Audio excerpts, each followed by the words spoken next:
Please, gentlemen, leave the scene now. Oh, Mr. Holmes, is that you? Good evening, Constable... Constable Marrow. I was here with Inspector Aberline during the Ripper case, Mr. Holmes, back in '88. But then this is nothing like that case. With this one, we've got the murderer, the weapon, and the statements, which speak for themselves. Of course, Marrow. But you know that appearances can sometimes be deceiving.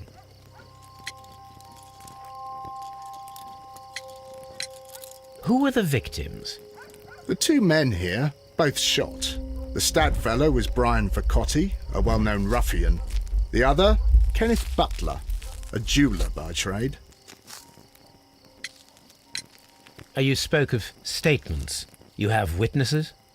Well, I was there, so I gave my own statement. And then there were two other witnesses who said they saw the killer Chapman. Mr. Turner, a gentleman who lives in that flat over there. And Polly Powell, a flower seller, who was over at the far side of the street. So, Constable Marrow, I should be delighted to hear your testimony. I was standing at the north side of Half Moon Street. That was the side that you came from. But you would have been unable to observe this part of the street, where we are standing now. That is correct. But I saw the two victims slowly enter Half Moon Street, and then shortly after, the fireworks started. A few minutes after that, the fellow Chapman rushed towards me and ran into Half Moon Street. Please continue. I didn't pay attention, but suddenly I heard a woman's cries and police whistles on the other side of Half Moon Street. I rushed over there and I saw the two dead bodies on the ground. When I reached Whitechapel Street, I saw Leighton Chapman. He'd been caught by two police constables. Did you hear the shots? I didn't hear any shots. The fireworks were all over the sky. They were so loud I couldn't hear anything else. What were the fireworks in honor of, Constable? Well, today's Queen Victoria's birthday, Mr. Holmes. Yes, I appear to have lost track of the days. It is May now, of course. Constable Marrow, what else caught your attention while you were running through Half Moon Street? I saw nothing but rats, and I took the time to light every corner with my lamp. Did you happen to look up at Mr. Turner's window when you were on Half Moon Street at that time? Yes, I saw that the window was open, but no one was there. It was dark in the room. Constable, your statements have been of great value to me.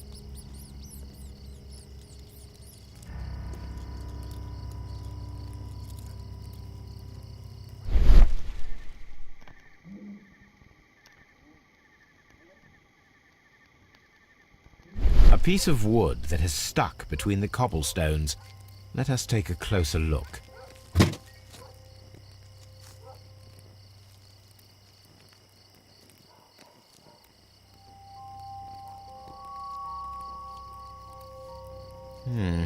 This shard of wood is quite new.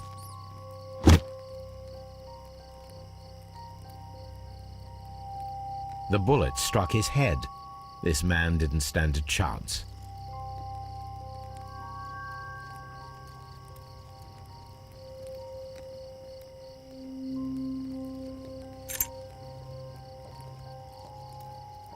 This is an ordinary key. I wonder what kind of door it opens.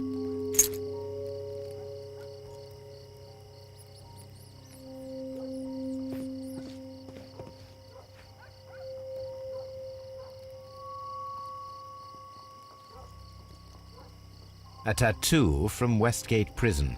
Vercotti must have done some time there.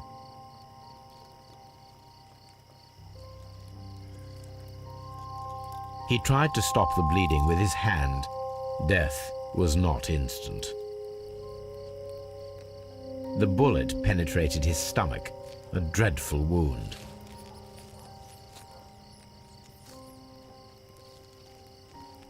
Brian Vercotti suffered greatly. What a terrible way to die.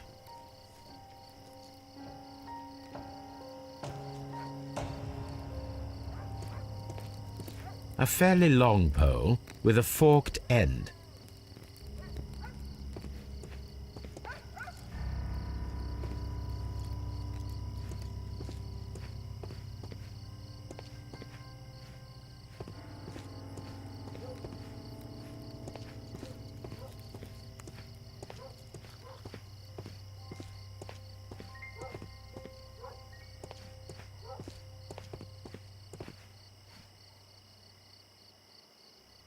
Good evening, Mr. Turner. I heard Constable Marrow reply to you as Mr. Holmes. Are you that detective gentleman? I've heard of you. And well, I know things about this evening. Excellent. Might we hear your story? Could you tell us everything that you may have seen or heard? I was already in bed when the fireworks started. A few moments after, I clearly heard 2 gunshots from outside. Please continue. I quickly got up and I grabbed the lamp from my nightstand and I rushed towards the window. I looked down and I saw 2 bodies. And there was a man with a gun who was standing nearby. Where exactly? Well, near this body. Did he notice you? I don't think so. He rushed towards Whitechapel Street without looking around. Mr. Turner, did you see anyone else in the street? No, I saw no one but that man, the murderer, the fellow they caught. Were the 2 shots you heard consecutive? Yes, there was a very short pause between them, and they sounded different somehow. It seemed to me that the second shot was louder than the first. That is an interesting comment. Mr. Turner, what were your actions after you stepped up to the window? I was afraid that the man with a gun might return, so I stayed close to the window till I saw the policeman coming in the Half Moon from Whitechapel. Then I walked out to tell them everything I saw.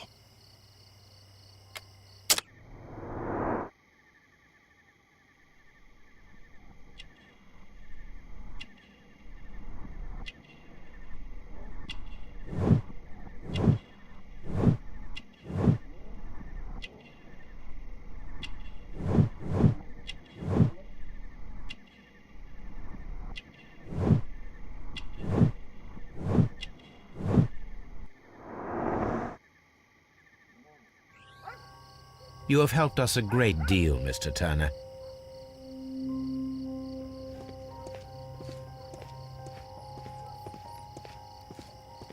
It would be my pleasure to assist you with your investigation, Mr. Holmes.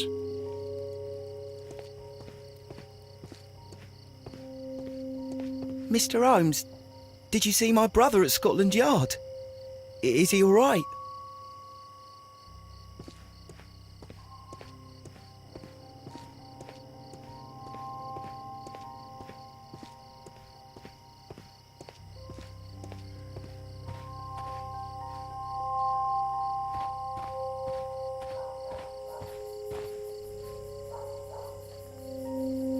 Mrs. Powell? What do you want? My name is Sherlock Holmes. I'm assisting the police with their investigation of the crime that took place this evening. Well, I've already gave my testimony, but very well. Could you tell us everything that you may have seen or heard? Yes.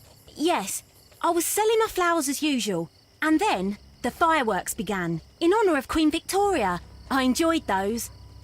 But then, all of a sudden, a young lad ran out of Half Moon Street and stopped just by me.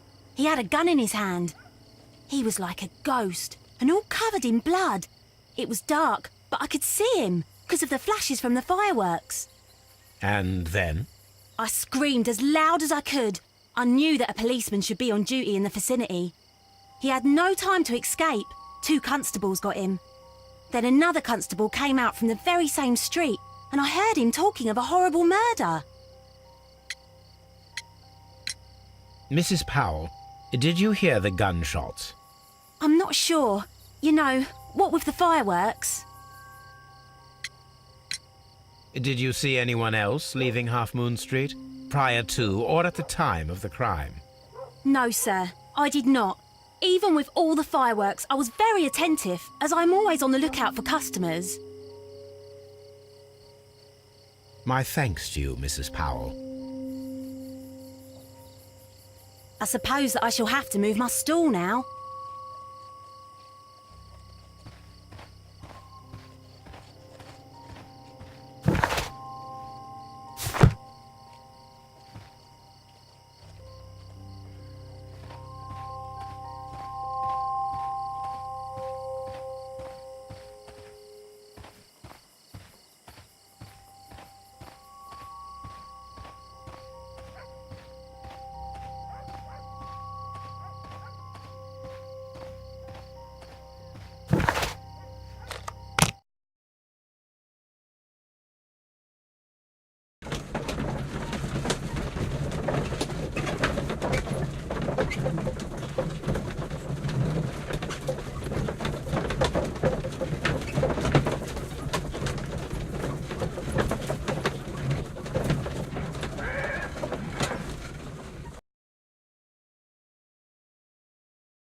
Mr. Holmes, whatever brings you here so late at night? I'm interested in the case of young Leighton Chapman. He was arrested earlier this evening and accused of a double murder. I beg your pardon? That case is quite clear to the police. Or are there any new facts that we don't know about? Who knows, Inspector? Look, you are free to investigate, of course, Mr. Holmes. Chapman was arrested with a revolver in his possession, which you can find in the evidence room. The suspect himself is in custody. Did you find anything else on his person? A few personal belongings. Nothing particular, Mr. Holmes. Thank you, Lestrade.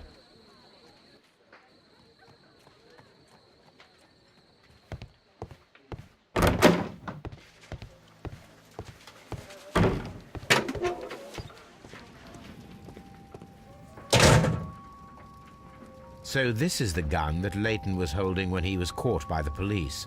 It is a Webley revolver, a reliable weapon.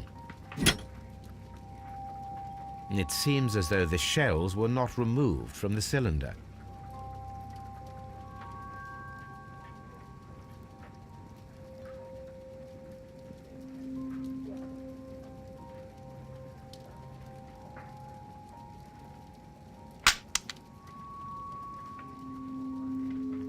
Two out of the 6 shells have been fired.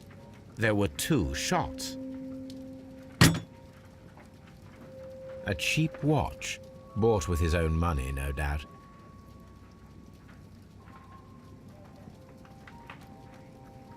These cigarettes are filled with cheap tobacco, nothing interesting.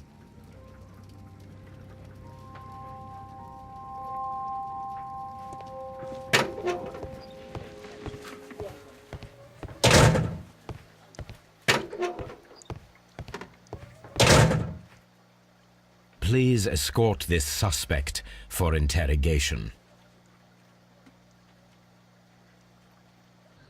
Good evening, Mr. Chapman. Who are you? I've got nothing to say. It's all a mistake. Calm down, Leighton. I have come here to help you. To find out if you truly are innocent, as your younger brother Wiggins has told me. My brother? You know him? Then that means you're... Sherlock Holmes. Oh, blimey. All right, Mr. Holmes. I'll tell you everything. Good. Tell me your account of what happened. I left my work and I hurried up to see the fireworks in Whitechapel. I was late, so I decided to cut through Half Moon Street. I saw the first fireworks light up in the sky. I bumped into a constable on a corner before entering Half Moon. Then suddenly, what with all the firework flare, I saw 2 men. They were both lying flat in the middle of the street. I stopped where I was. I thought about turning back to the police, but as I was thinking of that, I saw a third person. He was leaning over the body that was furthest from me. The second I saw him, he raised his head and he stared at me. In a flash, I saw his gun, but he made a dash for it instead and he escaped through Whitechapel Street. So you might still have had time to return to the constable. I panicked. I didn't know what to do. Anyway, I approached the bodies just to see if they were still alive. I saw that one had blood pumping out of his stomach. He was dying. It was horrible. The second one was already dead. He had a hole in his head. He was holding a gun in his hand, though. I took it, and then I followed the third man. Interesting. Pray, continue. I turned a corner, and I saw the man standing in the middle of the street. He seemed to be in some sort of panic. And then, Mr. Holmes, something strange happened. I told the police and they laughed at what I said, but I swear to you, my words are true. I started running towards him. But then I was blinded by a flash. It was so bright that I hardly saw anything for a good dozen seconds. But I kept running forward. As I arrived in Whitechapel, I heard a woman screaming. And then I was caught by the police. But there wasn't a trace of that man. Of course, then they found a gun and all that blood. I couldn't see the murderer escaping and all that mess. Perhaps I was still half-blinded at that moment. A thrilling account, my young man. Leighton, are you able to describe the person whom you saw standing in Half Moon Street? Well, I wasn't able to see his face at all. It was too dark, and he was too far away. I could see his silhouette. And what about that? Nothing so special. He was wearing a jacket. He was quite average in size and his weight. I see. Was there anything else that struck you at the time? No. But perhaps... It's strange, but I can't remember the sound of his footsteps as he was running away. Perhaps it was because of the fireworks or the surprise of me seeing him.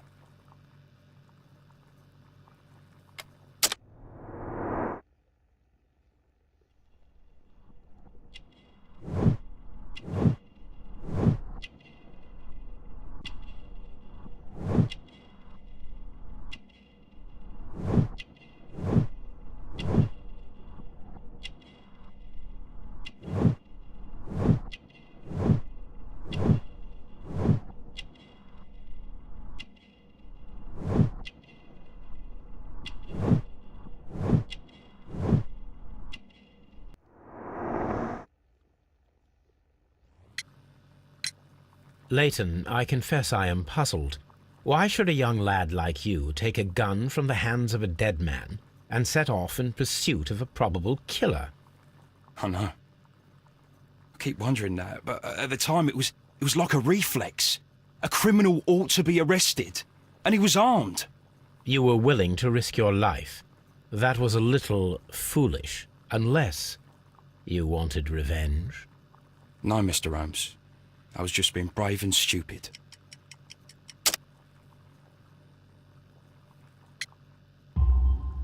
I'm sure that you were, but I believe that you may have recognized one of the victims, Brian Vercotti. You knew that gentleman well, did you not? However could you know that? You have a typical tattoo of the Westgate Brotherhood upon your hand. I observed exactly the same mark upon Mr. Vercotti. You came to know him from your sharing a past prison sentence. Am I correct, Mr. Chapman? Oh, God. You're right, Mr. Holmes. Would you tell me a little about Brian Vercotti? We were convicted for a robbery. Once in prison, both of us joined one of these fraternities. During that year, we tried to help each other out, you know? You were quite young then, I believe. Yes, Mr. Holmes, we were. We'd only stolen a pound of meat. After we were released and when I saw what my little brother had become, I decided to work towards living an honest life. And Vercotti? He had a hard time. His sister had died in a Whitechapel dispensary while he was in prison. He had no family anymore. Our paths split. He fell back into crime. So you lost him? Yes. And for around 2 years, I heard no news of him at all. We shall see you soon, young man.